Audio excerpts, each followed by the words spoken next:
하나님의 말씀을 전하도록 하겠습니다. 요한계시록 설교하니까 여러분 좀 느낌이 어떠십니까? 또 가끔은 제목이 좀 부담스럽기도 하시죠. 솔직하게 오늘 제목도 무엇입니까? 나팔 재앙의 메시지. 그렇습니다. 제목만 봐도 좀 부담스러운 경우들도 있기도 합니다. 그래서 재앙, 심판 이런 말들은 그냥 안 하고 살았으면 좋을 것 같기도 합니다. 만약에 재앙, 심판 이런 얘기를 꼭 들어야 한다면 예수님 믿기 전이나 혹은 초신자 정도 때 그 정도만 좀 들었으면 좋을 법도 합니다.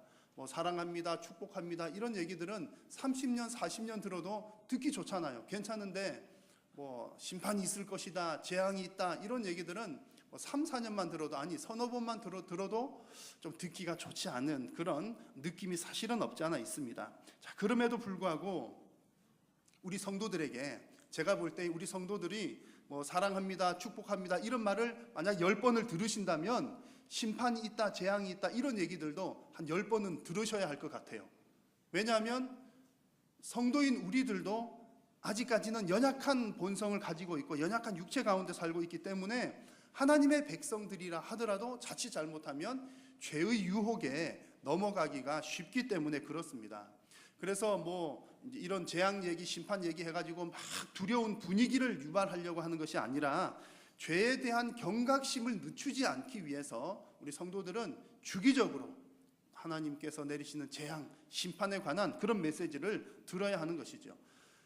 오늘 우리에게 주시는 하나님의 말씀은 그 나팔 재앙 5번째와 6번째 나팔에 관한 메시지입니다. 지난번에는 첫 번째에서 네 번째까지 메시지를 전해드렸죠. 지난번 메시지 내용 여러분 기억나실지 모르겠습니다만 핵심적인 내용은 이런 내용이었습니다. 재앙보다 사실 더 무서운 것은 그 재앙을 보고도 듣고도 깨닫지 못하는 마음이 더 무서운 거다. 그런 내용 말씀을 드렸습니다.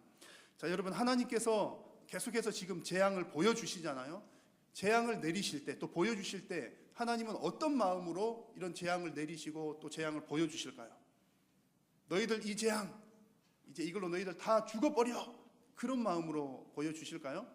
자, 요엘 말씀에 보면 하나님의 마음을 잘 알 수 있는 구절이 나옵니다. 주 여호와의 말씀이니라. 죽을 자가 죽는 것도 내가 기뻐하지 아니하노니 너희는 스스로 돌이키고 살지니라. 여러분 이것이 하나님의 마음입니다. 죽을 자라도, 당연히 벌을 받아야 하는 사람이라도 나는 벌 안 받았으면 좋겠다. 근데 그거 기쁜 일 아니야. 다시 돌이켜서 살았으면 좋겠어. 제발 한 번이라도 더 기회가 있을 때 빨리 돌이키렴. 돌이켜서 제발 살아다오. 이것이 하나님의 마음입니다. 그래서 이제 하나님께서 이렇게 재앙 시리즈 메시지를 계속 보여주시는 것은요, 우리 성도님들한테는 제가 여러 번 말씀드렸죠. 이것은 우리에게는 위로의 메시지가 되는 겁니다. 우리에게는 위로를 주는 말씀이고요.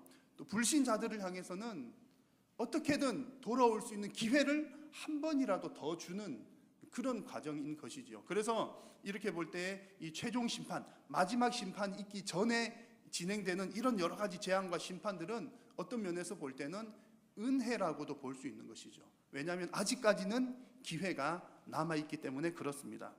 그래서 지금 재앙도 무시무시한 것이지만 그 재앙이 무섭다기보다는 더 무서운 것은, 더 안 된 것은 그 재앙을 보고도 깨닫지 못하는 마음, 그런 마음이 정말 안타깝다는 그런 얘기입니다.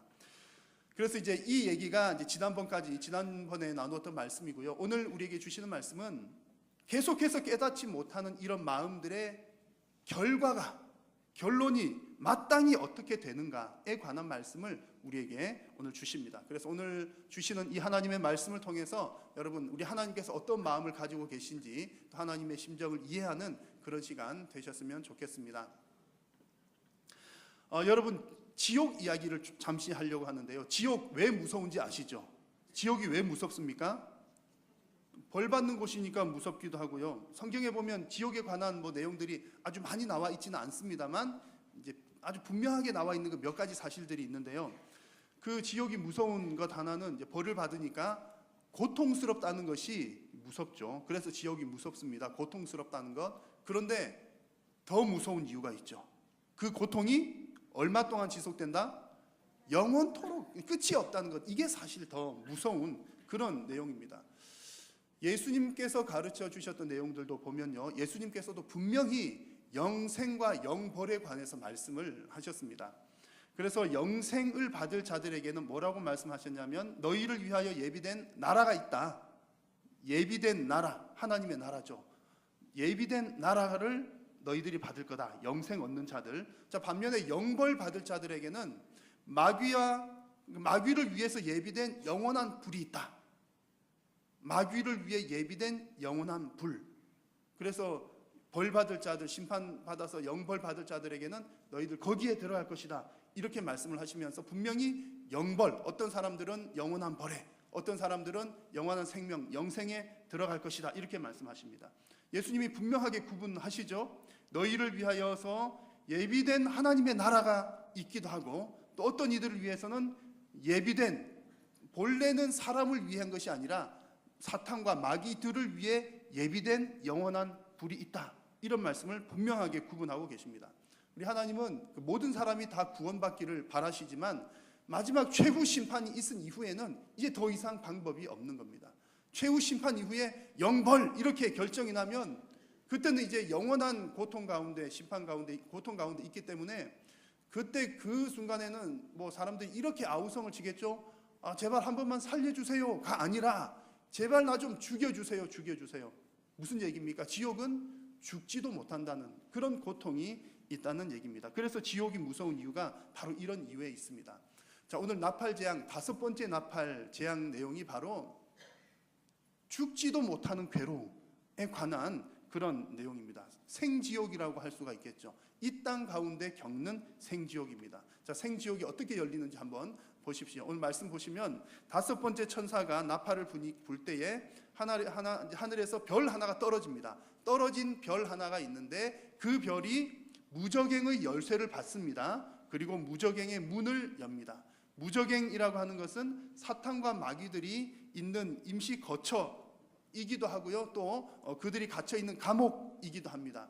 이들이 이제 사탄과 마귀가 영원히 벌 받는 곳은 불못, 구분을 하자면 그렇게 표현할 수가 있습니다. 어떻든 이 무저갱의 문을 열자 이 무저갱에서 전갈의 권세를 가진 황충들이 나와서 사람들을 괴롭힙니다. 그래서 오늘 말씀 7절에서 10절에 보니까 이 황충들의 모양을 묘사한 내용들이 쭉 이렇게 나오는데요. 흉측한 모습이죠. 이렇게 묘사가 막 되어 있습니다.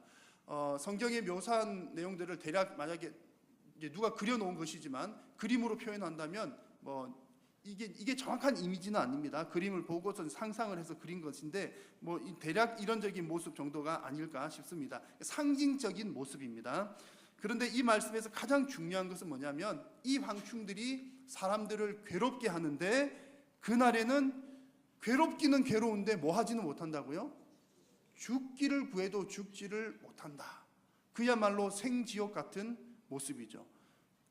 죽고 싶어도 죽지 못하는 괴로움, 이게 바로 이 땅에서 지옥을 경험하는 그런 내용이라는 것입니다. 이것이 5번째 나팔 재앙입니다. 제가 시간 관계상 설명은 안 하고 좀 지나왔지만 이제 떨어진 별이라는 표현이 있었잖아요. 떨어진 별, 떨어진 별이라고 하는 그 표현은 이제 과거형이라고 하는 것이 중요한 하나의 포인트입니다. 앞으로 이 별 하나가 떨어질 것이다 그런 뜻이 아니라 이미 떨어졌다는 내용입니다.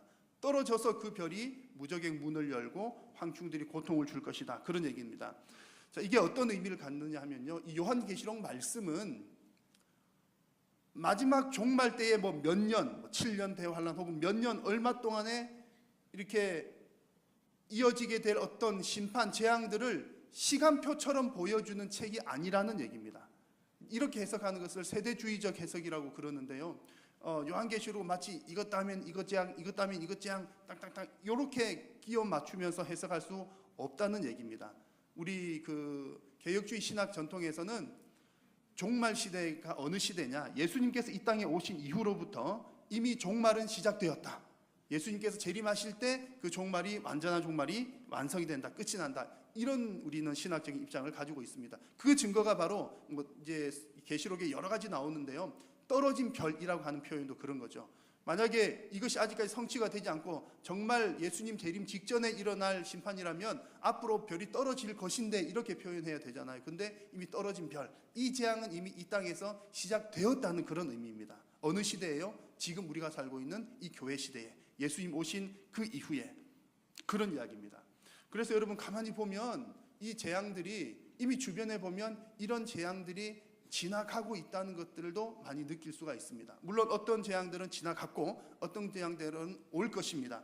그리고 이제 학자들이 많이 연구한 것들을 보면 제가 일부러 언급은 안 했습니다만 그 로마의 역사에서 이 요한계시록의 이 부분적으로 성취된 부분들, 계시록에서 이렇게 예언한 것이 몇 년대 어떤 전쟁에서 어떤 뭐 이렇게 누군가가 전쟁하고 했던 게 이 모습이구나 이렇게 매치를 시키기도 합니다. 그러나 그것은 정확하게 그렇다라고 말할 수 없기 때문에 제가 설교 시간에 소개는 해드리지 않습니다만 어쨌든 요한계시록 말씀이 이미 성취된 부분도 있고 성취되고 있는 과정에도 있고 또 앞으로도 성취될 것이고 또한 혹은 중첩적으로 나타나기도 한다는 사실 여러분 이해를 하시면 좋겠습니다.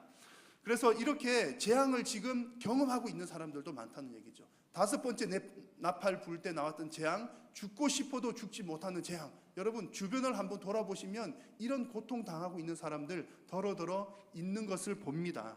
살아도 사는 것이 아니고 정말 죽기를 각오하지만 죽지도 못하고. 왜 못 죽죠? 뭐 자식 때문에, 남편 때문에 뭐 등등 그렇게 고통스럽게 인생을 살아가는 사람들도 꽤 많이 있습니다. 여러분 우리 인생에 왜 이런 고통이 생기는 걸까요? 인생의 고통이 어디로부터 시작되었나? 뭐 철학적인 질문일 수도 있습니다만 성경에서는 매우 명확하게 대답을 하죠. 인간의 죄 때문에, 인간의 고통의 그 근원적인 시작은 죄 때문에 고통이 들어오게 된 것입니다. 그래서 하나님께서 그 죄로 인한 그 고통을 이제 이 재앙을 통해서 보여주시는 겁니다. 보여주시면서 하나님께서 무엇을 기대하시죠? 인생들이 이 고통을 보면서 하나님께로 돌이켜서 돌아오기를 하나님은 기대를 하고 계시는 겁니다. 그래서 이 나팔 재앙들은 불신자들이 이거 보고 좀 돌이켜 오기를 기대하는 것이 하나님의 마음입니다. 한편으로 감사한 것은 우리 성도들은 이 재앙과는 상관이 없습니다. 이 재앙들은 누가 당하는 재앙들이죠? 불신자들이 당하는 재앙들입니다. 그래서 우리 성도들은 이 재앙을 두려워하지 않아도 되는 것이 이제 기본적인 의미입니다. 그 얘기가 4절 말씀에도 나오는데요. 이 재앙은 누가 당하는 재앙이냐? 이마에 하나님의 인침을 받지 않은 자들에게만 임하는 재앙입니다. 이게 뭐 5번째 재앙뿐만 아니라 모든 재앙들이 다 같은 맥락입니다.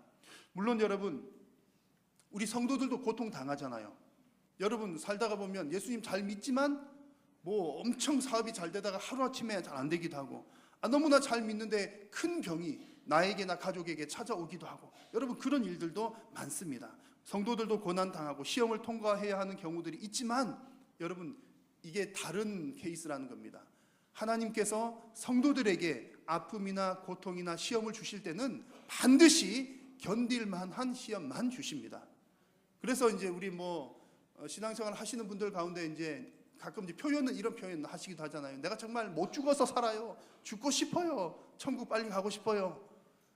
그러지만 가만히 보면 이게 하나님의 약속입니다. 절대적으로 하나님은 믿는 하나님의 백성들에게 죽을 만큼의 고통은 절대로 허락하지 않습니다. 욥의 경우를 봐도 그러고 다 그렇습니다. 그리고 결국 하나님께서는 회복시켜 주시고 결국 그 하나님의 백성을 보호하고 계십니다. 그럼에도 불구하고 우리가 이제 성도들이 어쨌든 하나님께서 이런 고통을 우리들에게 보여주시는 것은 이유가 있다는 겁니다. 여러분 이제 여러분들이 고통을 당하지 않더라도 이런 어떤 고통을 당하는 고통이 있는 이 세상을 보면서 우리 성도들이 생각해야 될 것은 무엇이냐면 정말 지금 이 시대가 마지막 때로구나. 하나님의 종말의 때로구나. 예수님의 재림을 준비해야겠구나. 여러분 하나님은 우리 성도들로 하여금 그것을 깨닫기를 원하고 계십니다. 그리고 또한 그런 불신자들을 바라보면서 그들이 돌아오기를 기도하는 것이 우리 성도들의 의무인 줄로 믿습니다. 자, 이것이 5번째 나팔 재앙에 관한 말씀이었고요. 이제 6번째 나팔입니다. 6번째 천사가 나팔을 부니 금제단 4뿔에서 음성이 나서 말하기를 유브라데에 결박한 4천사를 놓아주라. 이런 음성이 나옵니다. 자, 금제단의 4뿔 어느 성경에 많이 나오는 표현일까요? 레위기 말씀에 나오죠. 제사를 많이 다루고 있는 레위기 말씀에 보면 이 금제단의 넷불, 이것은 정결하게 하는 제사와 관계가 있습니다. 어떤 내용이냐면 이스라엘 백성들이 죄를 짓잖아요. 그러면 백성들이 죄를 깨닫습니다. 아차, 내가 하나님께 죄를 지었구나. 그러면 어떻게 해야 됩니까? 제물을 잡아다가 하나님 앞에 태워서 올려드리고, 그 피는 성막 안에 있는 향단에 있는 넷불에 그 피를 바릅니다. 그러면 하나님께서 그 죄를 용서해 주시고 이제 또 성도들과 관계가 회복되어서 성도들의, 백성들의 기도를 들으신다는 내용이죠. 자, 그래서 오늘 이 계시록 말씀에서 이런 금제단 넷불이라고 하는 표현이 나온 것은 이 요한 당시에, 그러니까 이 금제단과 넷불이 있다는 것은 성도들이 예배하는 모습을 어떤 담고 있는 그런 표현인 겁니다. 성도들의 예배, 성도들의 기도, 그 상황 가운데서 하나님께서 성도들의 예배와 기도를 받으시고 음성을 내시는 거죠. 심판의 음성, 재앙의 음성을 내시는 겁니다. 오늘 이 본문뿐만 아니라 이미 앞에서 우리가 인재앙 시작하기 전에도 그랬고요, 나팔재앙 시작하기 전에도 먼저 성도들의 기도가 하나님께로부터 올라가는 것을 우리가 본 적이 있습니다. 여러분 기억나시죠? 하나님은 성도들의 그 탄식 소리를 들으시고 재앙을 내리시고 심판도 시행하시고 그렇게 응답을 하시는 겁니다. 그래서 여러분, 우리 성도들이 해야 할 기도 중에서 반드시 빠뜨리지 말아야 하는 기도는 하나님을 향해서 하나님 심판해 주십시오라고 하는 기도를 성도들은 반드시 해야 합니다. 여러분 어떤 기도 주로 하고 계십니까? 이번 다니엘 기도 때 어떤 기도 하셨나요? 하나님 우리 집에 이런 일들이 필요하고요, 또 내가 이런 거 필요하고요. 주로 이제 그런 것들 많이 하시죠. 반드시 구해야 합니다. 내가 필요한 것도 다 하나님 주시는 것이기 때문에 반드시 기도해야 하지만, 그러나 또 놓치지 말아야 될 것이 바로 하나님을 향해서 하나님 심판해 주십시오, 이 기도도 빠뜨리지 말아야 한다는 겁니다. 여러분 혹시 하나님을 향해서 심판해 주십시오 기도하신 적이 있으십니까? 심판해 달라고 기도를 하려면 뭘 심판해야 될지를 이제 알아야 되잖아요. 무엇을 심판을 해달라고 해야 되냐면 죄에 대해서, 그러니까 이 기도를 할 수 있으려면 죄가 눈에 보여야 한다는 얘기입니다. 그러니까 하나님 심판해 주세요 이런 기도는 하나님 저 사람이 나 때렸어요, 저 사람 혼내주세요, 그 정도 차원이 아니라, 물론 그것도 이제 아주 심플하게 표현하면 그 정도도 될 겁니다. 왜냐하면 저 사람이 나를 괴롭힌 것은 저 사람의 죄잖아요. 그러니까 하나님 저 사람의 죄를 심판해 주세요 이렇게 이해를 할 수도 있습니다만, 우리는 조금 더 차원 높게 내 개인적인 문제가 아니라 우리 사회에 대해서, 경제에 대해서, 우리가 속한 문화와 공동체들에 대해서 어떤 죄악이 있는지를 내가 볼 수가 있어야 되고, 그 죄를 보면서 하나님 이것은 기뻐하지 않는다, 그러면 하나님 이 죄를 해결해 주십시오, 하나님 심판해 주십시오. 이것이 우리 성도들이 해야 할 기도라는 겁니다. 그런데 안타깝게도 여러분, 죄가 구분이 잘 되십니까? 안 되십니까? 점점점 우리는 죄를 구분하기 힘든 시대가 되어갑니다. 왜냐하면 세상이 그렇게 물들어가고 있기 때문에 그렇죠.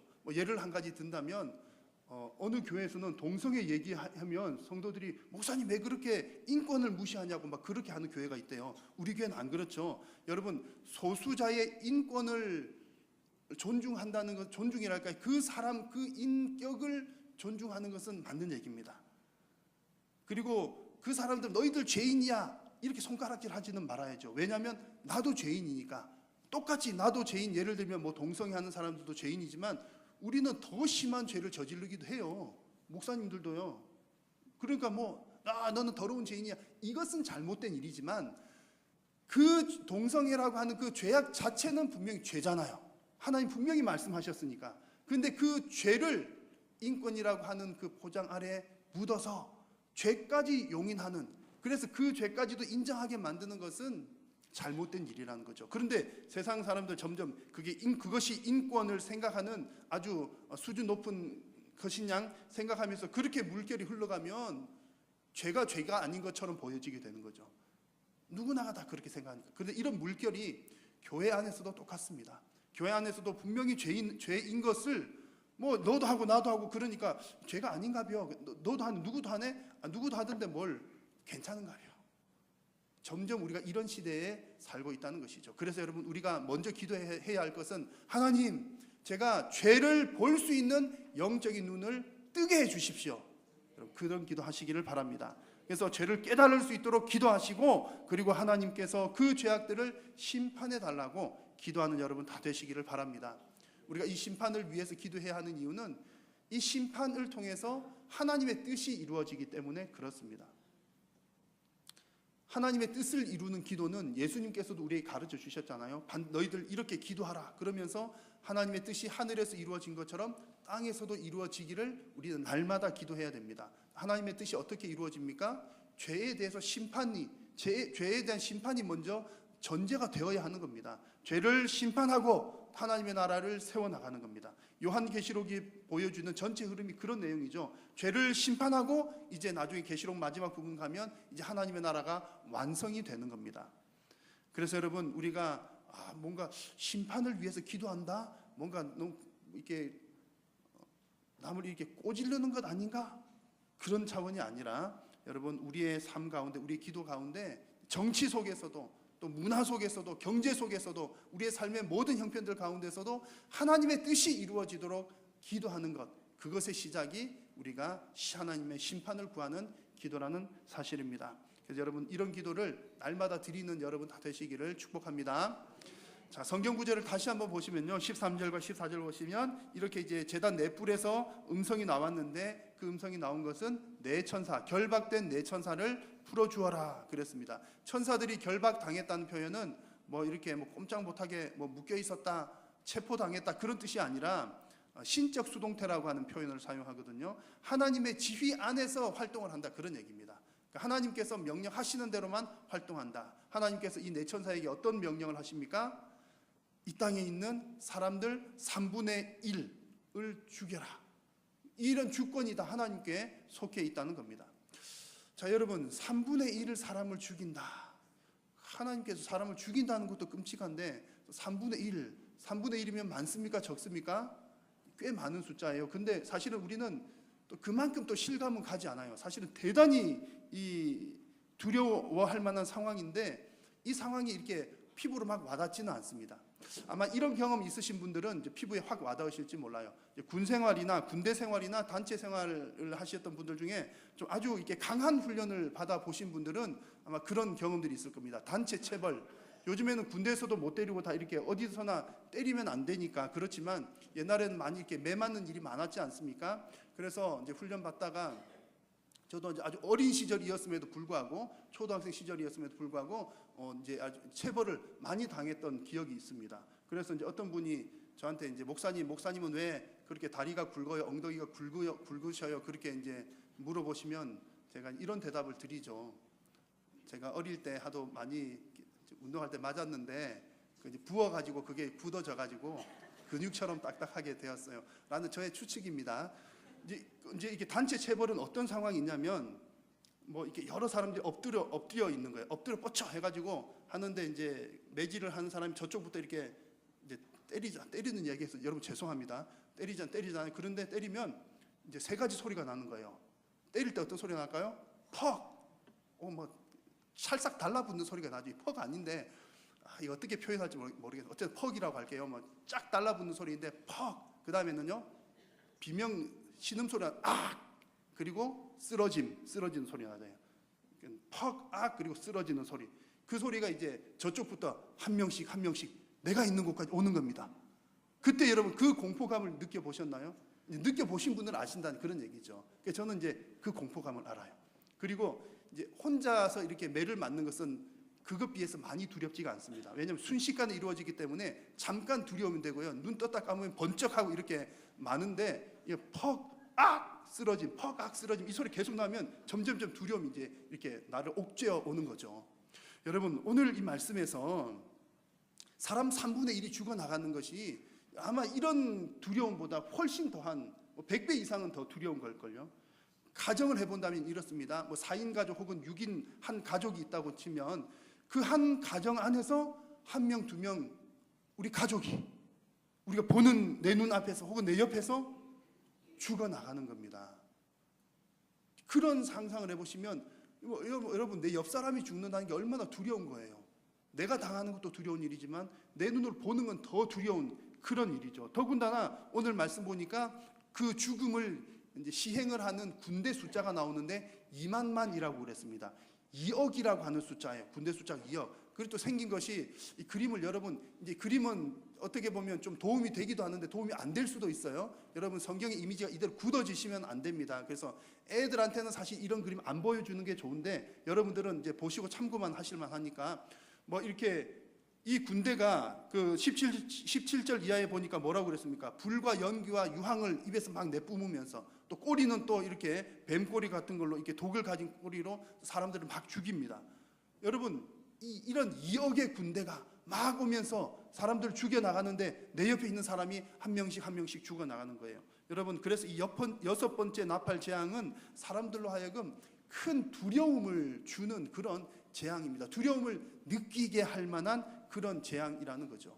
자, 그런데 여러분 여기 한 가지 질문을 할 수가 있습니다. 여러분 이런 두려움이 사람들에게 얼마나 오랫동안 지속이 될까요? 제가 최근에 어떤 두려움을 제가 경험했던 적이 있습니다. 어떤 두려움이냐면 뭐 이렇게 무서운 걸 봤다는 얘기가 아니고요. 그 한동안 이렇게 미세 플라스틱에 관한 얘기 아십니까? 미세 플라스틱, 미세먼지처럼 미세 플라스틱에 관한 얘기가 있는데 아마 이게 이제 한참 이슈가 됐던 것 같아요. 그래가지고 여러 방송국에서 다큐멘터리 프로그램으로 제작된 것을 봤습니다. 그래서 저는 좀 뒤늦게 이걸 알고서 다 찾아서 이렇게 봤는데 핵심적인 내용은 이런 내용이에요. 우리가 사용하는 일회용 플라스틱들이 우리는 재활용 버린다라고 열심히 버리는데 다 재활용 되는 것도 아니고 또 뭐 바닷가나 버려진 것들은 막 이렇게 우리 한국에서 버렸던 것이 저 태평양 어디 저기 가가지고 어디 섬에 모여 있고 걔네들이 또 햇빛 받고 그러면 또 이렇게 가루가 돼가지고 물고기들이 먹고 물고기가 먹은 그 물고기는 우리가 먹고 그래서 우리가 버린 플라스틱이 돌고 돌아서 지구를 한 바퀴 돌아서 우리 식탁까지 올라온다. 뭐 그런 내용의 다큐멘터리였습니다. 제가 그런 내용을 쭉 보니까 심각하더라고요. 정말 두려운 마음이 생기더라고요. 아, 이래서는 안 되겠구나. 우리 자녀 손손까지 안 가더라도 당장 저부터도 아, 이거 위험하겠는데 그런 생각이 강하게 왔던 겁니다. 그래서 제가 평소에도 이제 훌륭한 오 목사님이기 때문에 환경 문제에 제가 관심이 많거든요. 그래서 이번 우리 그 새벽 기도회 때 이제 기념품으로 나간 것도 물론 다른 분들의 아이디어였지만 이제 환경을 생각하는 에코백이 나갔지 않습니까? 여러분 에코백 받고 싶으신 분들은 다음번부터 기도회 꼭 다 오시기 바랍니다. 그래서 제가 이제 그런 것들을 보고서 두려운 나머지 일회용 플라스틱 줄여야겠다. 제가 나름대로 결단을 한 겁니다. 그런데 그러고 보니까 주변에 정말 플라스틱 아닌 게 없더라고요. 그래서 플라스틱을 다 끊고 살 수는 없고 내가 가장 많이 사용하는 게 뭘까? 봤더니 500ml 생수병. 제가 이제 물을 이렇게 뭐든 많이 먹긴 합니다. 물을 또 많이 드시기 때문에 생수병을 많이 사용을 하더라고요. 아, 이거라도 좀 줄여보자. 없애야 되겠다. 그래서 생수병 대신에 뭐를 사용하죠? 텀블러. 그날 이후로 이제 제 사무실에 어디나 텀블러만 가득가득 생겨나고 있는 그런 중입니다. 아, 그래서 이거라도 줄이자. 사용하지 말자. 결단을 한 겁니다. 최근에 여러분, 제가 혹시 생수병 들고 다닌 적 본 적 있으십니까? 있으셔요? 있으실지 몰라요. 왜냐하면 제가 결단을 하고 난 다음에 한 번도 안 썼을까요? 가끔 썼을까요? 옛날처럼 그냥 대충 썼을까요? 고맙습니다. 가끔 썼다고 하는 분들께 감사드리고요. 한 번도 안 썼다고 하는 분들 정말 감사드리고요. 조금 지나니까 그렇게 이거 심각하다 이렇게 느꼈는데 조금 지나니까 또 마음이 풀어지는 겁니다. 그래서 이제 그걸 아예 사지를 말아야 되는데 마트에 장을 보러 갔을 때 혹시 급할 때 한두 병 또 써야 되니까 사다가만 놓자. 이만큼 이렇게 사다가 놨어요. 500ml 이만큼 사다가 놨는데 급한 일 별로 없었던 것 같은데 벌써 반이나 없더라고요. 몸이 편한 대로 가는 거죠. 그 방송 보고 그럴 때는 아, 심각하다 이 두려움을 느꼈는데 조금 시간 지나니까 몸이 편한 대로 가는 거예요. 그러면서 제가 들었던 생각이 뭐냐면 역시 나도 연약한 인간이구나. 우리는 인간은 다 연약한 본성을 가지고 있구나. 그런 생각이 드는 겁니다. 여러분, 하나님께서 재앙을 통해서 사람들에게 이렇게 두려운 사람들의 3분의 1이나 죽는 이 무시무시한 광경을 보여주시지만 그러면 우리가 생각할 때는 아, 그 정도면 나머지 3분의 2는 다 회개하고 돌아와야 될 것 같아. 여러분 그렇지 않습니까? 그럼에도 불구하고 그 두려움을 느끼지 못하거나 두려웠다가도 잊어버리는 사람들이 많더라는 겁니다. 여러분, 우리 한일교회 성도님들은 그러지 않기를 바랍니다. 두려워해야 할 것은 끝까지 두려워하는 여러분 다 되시기를 축원합니다. 근데 오늘 읽은 말씀 있잖아요. 마지막 말씀 그 두 구절 보니까는 그토록 큰 괴로움 당하고 그렇게 대단한 두려움을 목격했지만 회개하지 않는 사람들이 많더라는 얘기입니다. 오늘 마지막 구절 다시 한번 보십시오. 같이 한번 더 읽을까요? 이 재앙에 죽지 않고 남은 사람들은 손으로 행한 일을 회개하지도 아니하고 오히려 여러 귀신과 또는 보거나 듣거나 다니거나 하지 못하는 금, 은, 동과 목석의 우상에게 절하고 또 그 살인과 복술과 음행과 도둑질을 회개하지 아니하더라. 여러분, 하나님께서는 회개의 기회를 주시기 위해서 괴로움도 목격하게 하고 두려움을 목격하게 하였는데 회개하지 않는 사람들 여전히 많더라는 얘기입니다. 자, 여러분, 이 얘기가 어느 시대의 이야기겠습니까? 1번 과거, 2번 현재, 3번 앞으로 올 미래. 우리가 지금 살아가고 있는 우리 교회 시대, 이 시대가 바로 이와 똑같습니다. 예수님께서 이 땅에 오셔가지고 얼마나 많은 기적과 이적을 보여주셨습니까? 하나님이신 그분이 인간의 모양으로 오신 것만 해도 대단한 기적이고 예수님을 보기만 했었어도 다 예수님을 믿어야 할 것 같은데, 혹은 예수님께서 보여주신 기적, 가르치심, 그런 것들을 듣고 보면 다 회개하고 돌아와야 할 것 같은데 그러지 않는 사람들도 많더라는 얘기입니다. 물론 그런 과정들을 통해서 회개하고 돌아온 사람들이 바로 저와 여러분들이잖아요. 그런 사람들은 이제 성도가 되어서 회개하는 삶을 살아가지만 여전히 더 많은 사람들은 아직까지 회개하지 않고 있더라는 겁니다. 어두움 가운데 여전히 있습니다. 여러분, 믿지 않는 사람들이 있다, 회개하지 않는 사람들이 여전히 있다, 이 말씀을 오늘 마지막 두 구절 주셨는데요. 여러분, 이 구절을 주신 데는 또 다른 중요한 한 가지 의미가 담겨 있습니다.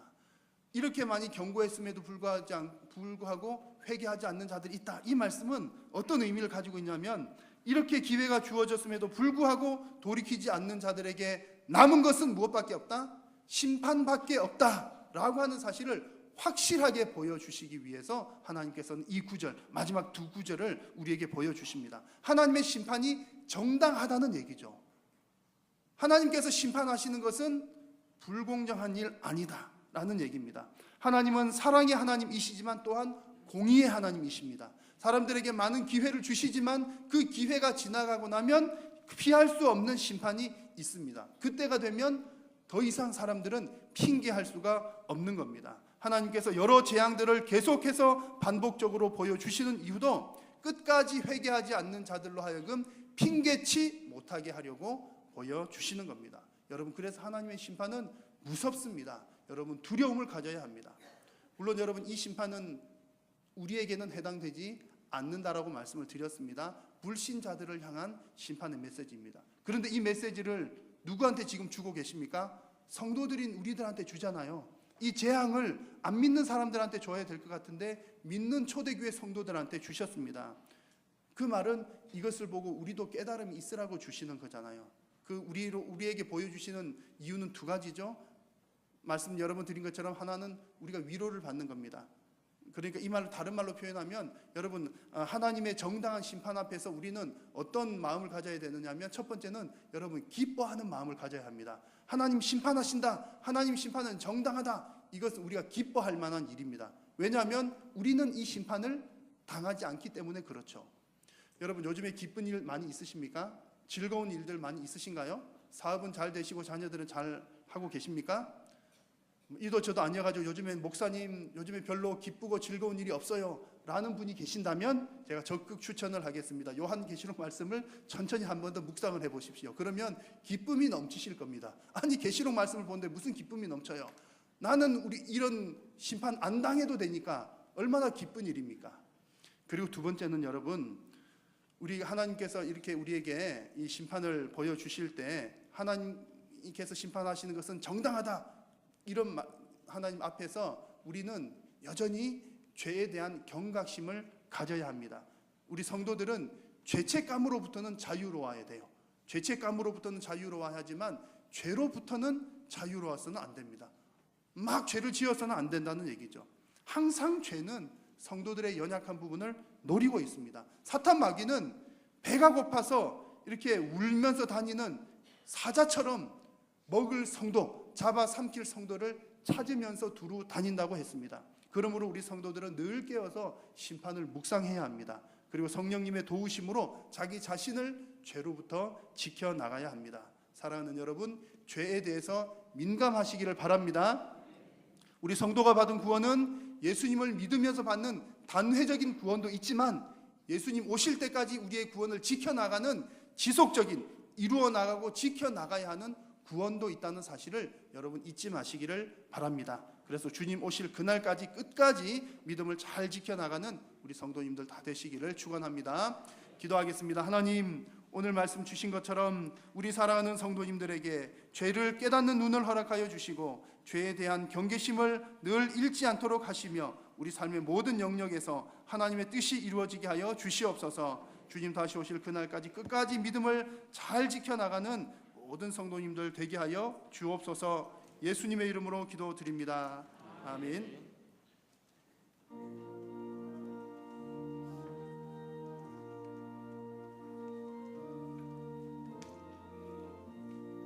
오랫동안 모든 죄 가운데 빠져 더럽기가 한량 없던 우리를 아무 공로 없이 구원함을 얻어 하나님의 자녀 지금 되었네. 주의 그 사랑 한량 없도다. 찬송할지어다 예수의 공로. 주의 그 사랑 한량 없도다. 찬송할지어다 예수의 공로. 주의 보혈로서 정결하게 씻겨 죄악에서 떠난 몸이 되었고 세상 근심 구름 간 것 없어지니 하나님의 빛이 영화롭도다. 주의 그 사랑 한량 없도다.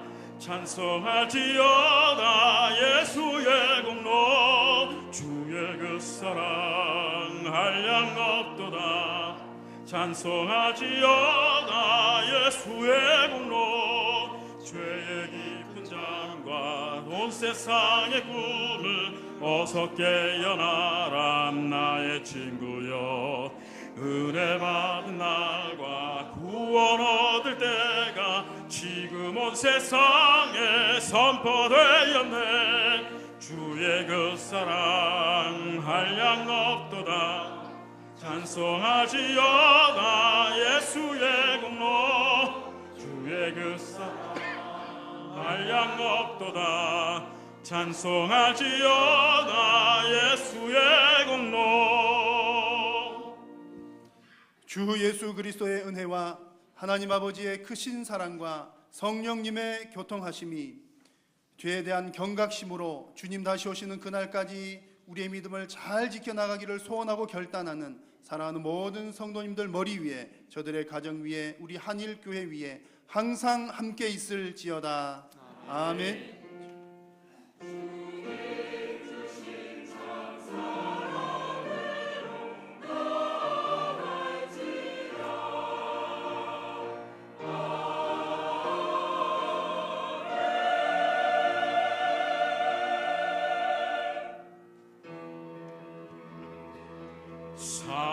살아계신 주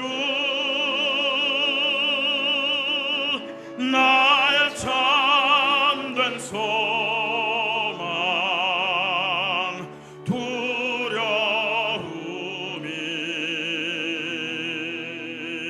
사라지네.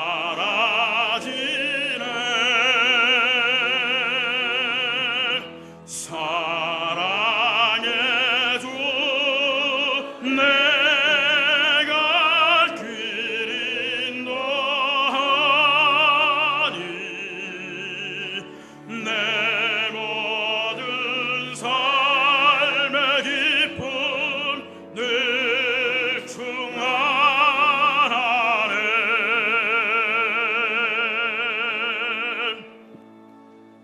예배를 마쳤습니다. 한 주도 주 안에 승리하시기 바랍니다.